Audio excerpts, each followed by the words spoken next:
তাহায়াতুল অজু নামাজের গুরুত্ব এবং ফজিলত। অজু করার পরে 2 রাকাত নফল নামাজ আদায় করা, এটাই হলো তাহায়াতুল অজু। সেটা অজু করার পরই পড়তে হয়। তাহিয়াতুল অজু বা অজুর অভিবাদন হলো 2 রাকাত নামাজ। এই নামাজের মাধ্যমে বান্দার গুনাহ মাফ করা হয় এবং মর্যাদা বৃদ্ধি পায়। তাহিয়াতুল অজুর মাধ্যমে গুনাহ মাফ হয়। ইসলামের তৃতীয় খলিফা উসমান রাদিয়াল্লাহু তাআলা আনহু একদিন তিনি অজুর পানি চাইলেন।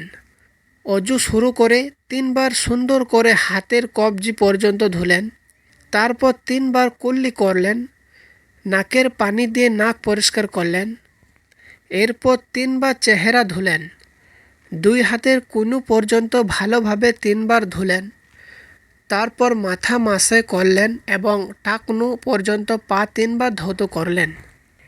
এরপর বললেন, রাসূল সাল্লাল্লাহু আলাইহি ওয়াসাল্লাম বলেছেন, যে ব্যক্তি এইভাবে সুন্দর করে অজু করবে, তারপর 2 রাকাত নামাজ আদায় করবে, যাতে দুনিয়া কোনো খেয়াল করবে না, তার গুনাহ মাফ করে দেওয়া হবে।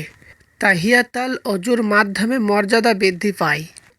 নামাজের মাধ্যমে শুধু গুনাহ মাফ হয় না, বরং এই আমলের দ্বারা মর্যাদাও বৃদ্ধি পায়।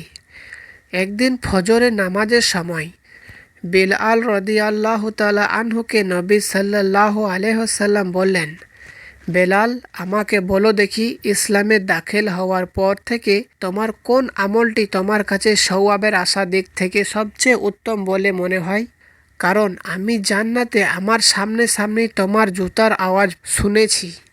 বেলাল রাদিয়াল্লাহু তাআলা আনহু বললেন, তেমন কোনো আমল আমার নেই যার দ্বারা আমি বিপুল সওয়াবের আশা করতে পারি।